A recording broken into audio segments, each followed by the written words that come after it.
You are listening to America First Radio. And we're gonna win, and we're gonna make America great again!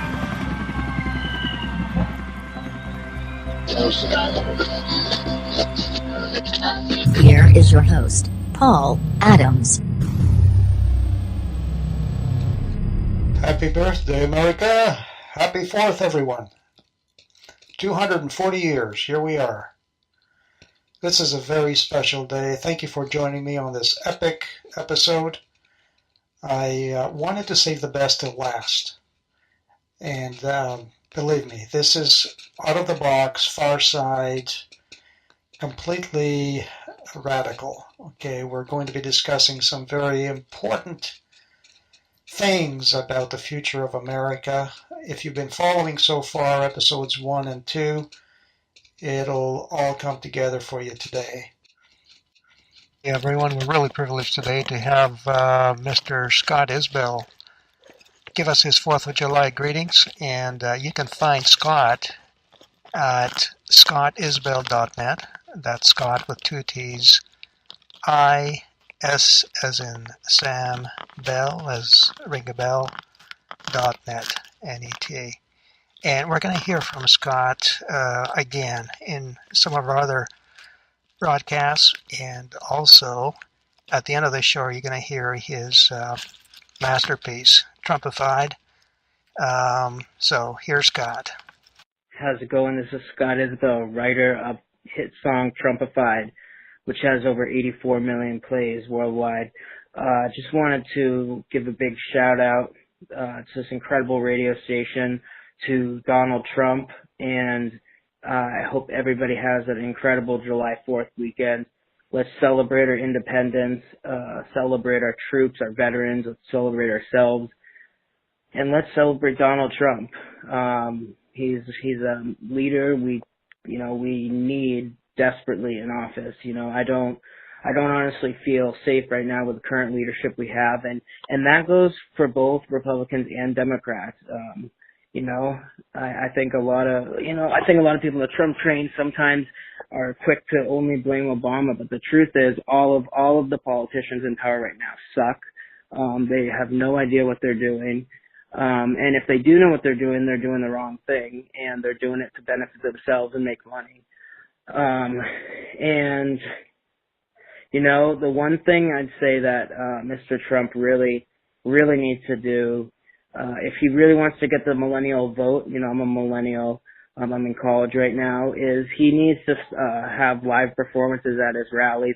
He needs to incorporate the various Trumpified and youth, teen, young adult type stuff that, I'm running right now. I have Trumpified Radio, which is literally a radio station geared towards millennials.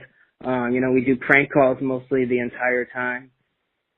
We talk a little bit of politics, but, it's mostly definitely is prank calls, just, trying to get the youth vote. And is so important. Bernie really let his youth supporters down. Hillary Clinton is, she's a Nazi, to be honest. She is a racist. She, as liberals love to say, she is a bigot, and she is not for women's rights. She's not for gay rights. She was not for gay rights until it became convenient for her politically. And she had to be. She definitely is not for blacks. She's not for Hispanics. She's for herself and her husband. Hillary is just a awful, horrible person, and that's why we gave her the name Hitlery. She, just calling her Hillary on its own is just a serious, insult to anybody else named Hillary in the world. So her name is Hitlery. And yeah, it's an honor to be on air. And if you want to learn more about me, go to scottisbell.net. Thank you, Scott, for that. We'll definitely stay in touch. In our last episode, we had Mr. James Madison speak to us as though he was visiting. And he gave us a report card. And now we're going to hear today from Mr. Alexander Hamilton, Thomas Jefferson, and also George Washington. The latest news, as reported first from the New York Times, is that Loretta Lynch will accept the FBI recommendations to charge Hillary Clinton with espionage and public corruption charges. We'll see. I have to see it to believe it. Will the DNC parachute Joe Biden? Very unlikely. Will Bernie be nominated? Very likely. Will he win the presidency? Extremely unlikely. Let's put it this way. If Mr. Trump steamrolled over the GOP field of candidates, he will make Bernie look like a fireworks display. So, without further ado, let us proceed to the main course, which is Mr. Thomas Jefferson. On stage, he walks. Here he is, the third president of the United States. Lanky at 6'2". He carries himself very straight as a gun barrel, has thick wrists, large hands, and his speech, well, his speech has always been inaudible. A peculiar characteristic for someone who gave voice to the Declaration of Independence and who founded the Democratic Republican Party. He was also not fond of reading newspapers or of any public criticism, but then again, who is? He passed away on July 4th, 1826, on the very same day that John Adams, the second president of the United States, passed away. John was 90 and Thomas 83. Mr. Jefferson begins. I concur with Mr. Madison's assessment. My fellow Americans, we may just as well begin afresh on a clean slate. I concede we were short-sighted. We could have never envisioned such a progress in the scientific realm.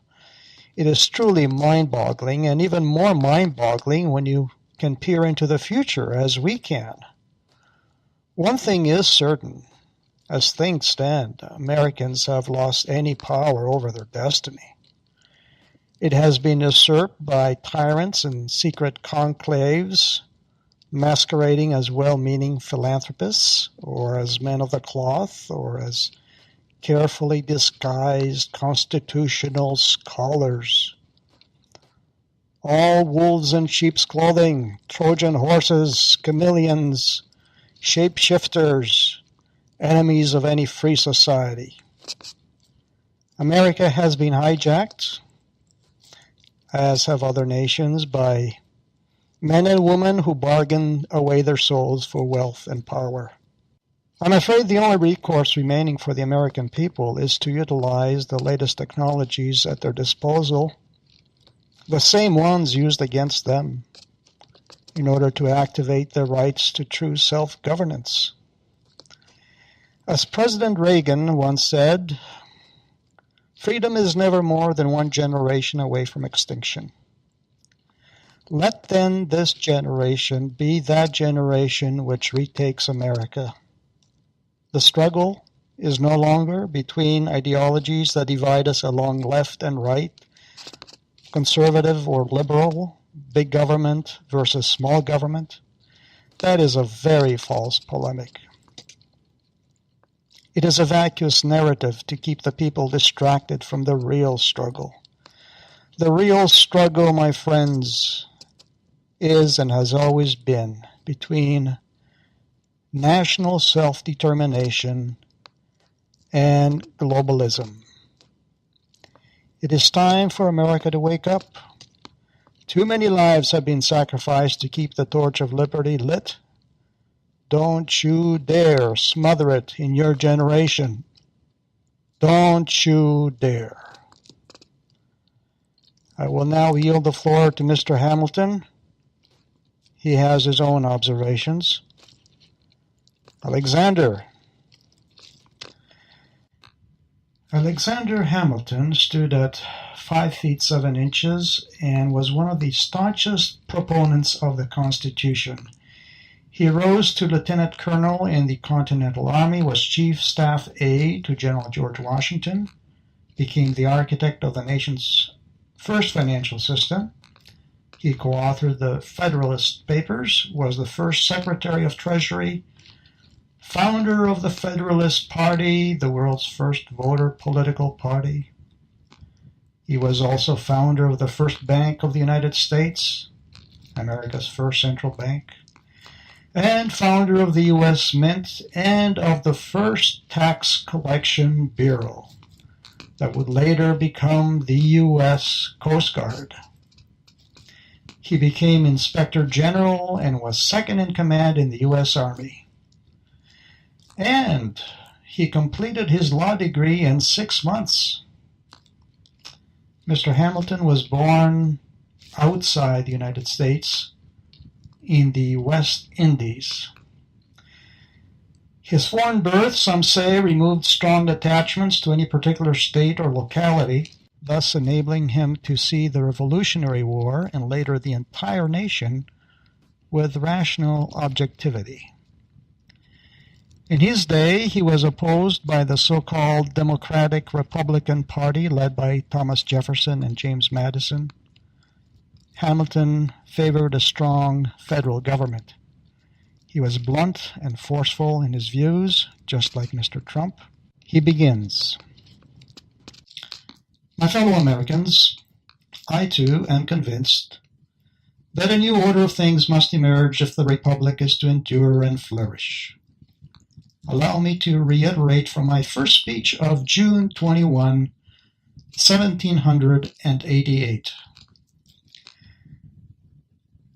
I have found that constitutions are more or less excellent as they are more or less agreeable to the natural operation of things. I am therefore disposed not to dwell long on curious speculations, or pay much attention to modes and forms, but to adopt a system whose principles have been sanctioned by experience, adapted to the real state of our country, and depend on probable reasonings for its operation and result." That was a long time ago. Simply put, the Constitution must evolve if the Republic is to mature. The United States of America is, after all, a relatively young experiment. We could not have envisioned the present complexity it must adjust to, and adjust with all urgency and haste it must. As the Republic's architect of its financial system, I must be forthright with you. You have lost control of your treasury. Even with the most perfect of constitutions as your compass, you cannot and will not prosper under a foreign-owned central bank that is accountable to no one but to its invisible shareholders. That is all I have to say. I yield to Mr. George Washington. Sir, George Washington, mentor of Alexander Hamilton, was commander of the Continental Army, president of the Philadelphia Constitutional Convention, the first president of the United States, and was a master of minuet dancing. He was also an owner of every imaginable breed of dog. He was a man with a wry sense of humor who named 2 of his favorite dogs Sweet Lips and Madame Mousse. Here he is, walking up to the podium, somber, implacable, stone-faced, flanked by John Adams, standing at 5 feet 7 on his left, and Benjamin Franklin at 5 feet 9 inches on his right. Mr. Washington stands on stage at an imposing 6 feet 2 inches. His face is lambent. He surveys the crowd. He looks like a thundercloud before the lightning flashes. He begins. I come in peace. Do not shoot. I am only the messenger, and it's not good. America is in peril. The United States of America ranks 14th as a democracy, 14th in corruption, and 17th in freedom of the press. Sweden and Norway rank first in freedom of the press. Denmark ranks first in democratic freedom. It gets worse. The United States of America ranks 46th in civil liberties, the lowest score of any fully democratic country. I have never been given to profanity, not even in the direst of circumstances, except perhaps at the Battle of Mammoth, when I cursed at British General Henry Clinton. Well, I cursed them under my breath. And I see you are still cursing the Clintons. The other exception will be today. Looking at your recent history, it looks as though you have been led by clueless, bought, and paid for sons of... Mr. Franklin, kindly play us the recording of that imbecile who stole the election to become your 43rd president. So I wonder what your thoughts are about how you further tighten the financial pressure on Iran in particular, if it also means economic pain for a lot of our allies. Yeah, it's an interesting question. One of the problems, not specifically on this issue, just in general, let's put it this way: money trumps peace sometimes. In other words, commercial interests are very powerful interests throughout the world. And part of the issue in convincing people to put sanctions on a specific country is to convince them that it's in the world's interest that they forego their own financial interest. Had I uttered such nonsense in the year 1790, I would have been summarily hung in a public square. The man plainly tells you how they operate. First, they warn you they will throw you over a barrel. Then, they signal to you they are about to throw you over the barrel. And finally, they announce they have you officially thrown you over the barrel, and they wait for you to smile and thank them. And they repeat this with every election cycle. What in the is wrong with you people? Oh, I've studied you. We have all been studying you, and we can tell you what is wrong. The arts and sciences are all to be enjoyed, but not at the expense of the Republic. I relished dancing with the ladies, and was known to dance for hours, up to 3 hours without respite, but never at the expense of the Republic. You are hypnotized by sports and movie celebrities. You are oblivious to your American heritage thanks to your educational system. Most of you cannot sing 2 verses of your national anthem, let alone 3. Your opium is entertainment and pleasure because you need to escape reality every chance you get. Hence, you are without mast, compass, or rudder. You are adrift in a nameless journey of instant self-gratification. You are intellectually overinformed and politically bankrupt because you are celebrating evil and denouncing goodness. And to think you want to spread your civilization to other stars in the galaxy. Surely you cannot be serious. Within 5 years, if you do not transform from within and begin to take a serious active role in your government, this union will be broken up. The globalists will ensure it is broken up. States will secede. Civil war will ensue as night follows day. Your enemies from within and without will plunder your lands and treasures. Already, China is buying your lands at fire sale prices. The solution is not a new third party. In a world of metadata and geospatial systems, you need to think out of the box to beat the apparatus. Who would have ever thought that votes cast as provisional ballots would not be counted, or that the deceased would be able to vote? You have one last chance with the leadership of Mr. Trump to change course. As the song of Mr. Scott Isbell says, you need to get Trumpified. Oh, yes, of course. We concede it's not all your fault. You have a two-party system that keeps promising change, but only ratchets up the national debt. We know all about the election rules that allow superdelegates to bypass the popular vote, and for delegates to be bought or stolen.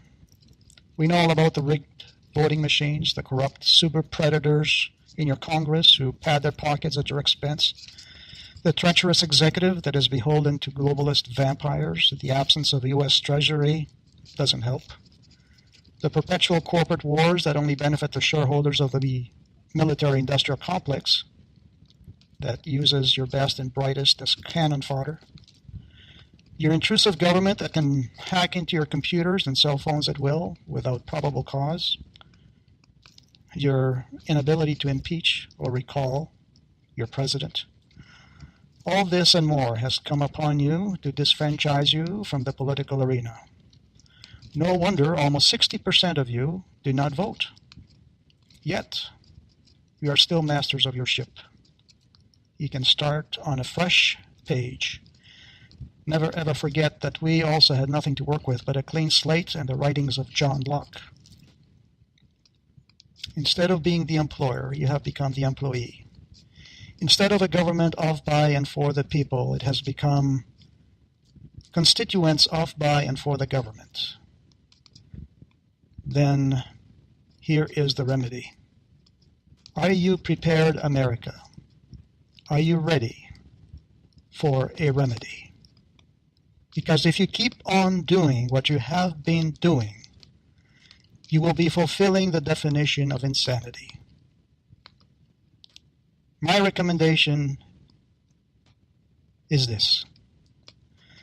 Break the contract. Officially break it. Render it null and void. It's only a constitution. You can replace it. Since it's already broken, implicitly, with all the unconstitutional orders and derelictions of duty. Rewrite your constitution to reform the Senate as the only body which originates laws. The fewer bad actors working for you, the better. Therefore, eliminate the 435 bad actors in the House of Representatives. Repeal the House. Inscribe into your Constitution a new branch of government to give the people original jurisdiction over its government. Call it the plebeian, or what you will, but call it something that is unmistakably of, by, and for the people. Then, using the most advanced encryption technologies, create a secured United States citizen online account by which you, the people, without the aid of representatives, middlemen, intermediaries, shall own your own account, your own government, just as you would any other online account, to elect your executive officers and senators, as well as judges and other members of your cabinet. In like manner, you shall have the power to impeach, recall, dismiss, or recommend for investigation any official in your government, whether elected or appointed. You shall also have the power to ratify amendments to your Constitution without the intervention of the state legislatures, and the power to initiate referendums. I would also recommend that you disband any media outlet, or better still, boycott it. Boycott any media outlet that is not providing comprehensive, researched, uncensored news to the public. And for heaven's sake, outlaw privately programmed voting machines. That is my recommendation. The states may also want to adopt similar measures to give the people within their state the same powers. Thank you. That is all. Before I forget, I wish to present Mr. Trump with a little gift. It's a new breed I've been able to develop. It's a dog to remind you, Mr. Trump, of Speaker Paul Ryan. I have named this new breed the Teacup Bulldog. I'll leave you with this. For heaven's sake, and for the sake of all who sacrifice their lives for what we enjoy, Let's make America great again. America, you can do this. May God bless you all. As Mr. George Washington, the first president of the United States, steps off stage, the skies part and the sun spills rays of hope. Mr. Trump, if you are listening, please take measures when you are president to empower the people, and we, the people, shall never, ever, ever forget you. Neither will God, nor our founding fathers. Happy 4th, everyone. Here is Scott Isbell's Trumpified. There's a $5,000 fine for Americans crossing the Canadian border. What's nicer than the Canadian border? I mean, if you've got to cross a border, if you have your choice between North Korea, Afghanistan, or Iran, I take Canada every single time. Do we agree? Right? Donald Trump's gonna make countries bow before our eyes. I've been Trumpified. The opti-dips that don't feed Trump's arrive.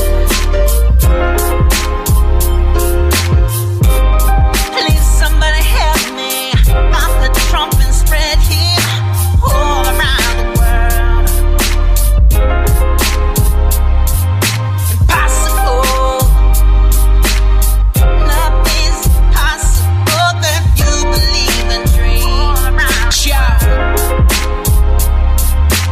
I got ADHD, but that's alright, cause I love the Adderall that they prescribed to me. And if I ain't meant to stand here today, then baby, I best believe be on my way. I worked my way from bottom to top, but when vacated couldn't read to now, making history, banning underdogs since the age of 3. Now I'm here to support Trump in his run for presidency. In debt to our ears, but please have no fears, cause Donald J. Trump, oh hell yeah, he's arrived. 2016, yeah, that's our year. Hold just tight, the Trump's gonna make things right. 19, 20, 21 trillion, yeah, Barack last back, but it's okay, cause Donald Trump is gonna fix it. He's gonna fix it, and everything else, Trump will fix it. I've been Trumpified. Donald Trump's gonna make countries bow before our eyes. I've been Trumpified. The opti-dips that don't feed Trump's arrive. Everybody asking, how does this kid rapper spitting bars? He's a singer of pop. When the that truth is, I've been raised by Wu-Tang since age 16. Papa Wu taught me to just say, listen, hold tight, don't fight. And when you find the one you love, you can never hold too tight. That's right, and treat her right, or treat him right. Maybe under a candlelit plus moonlight tonight. With Trump will stand tall, then reunite. Finally have a president who can do things right. Have that Trumpified, but gon' do it right. Can't keep this feeling inside no more.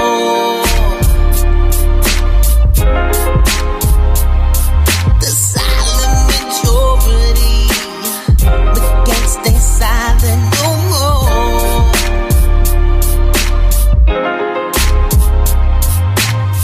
Don't say Merry Christmas again. Go make America great again. Gonna make her great. Hashtag Trumpified.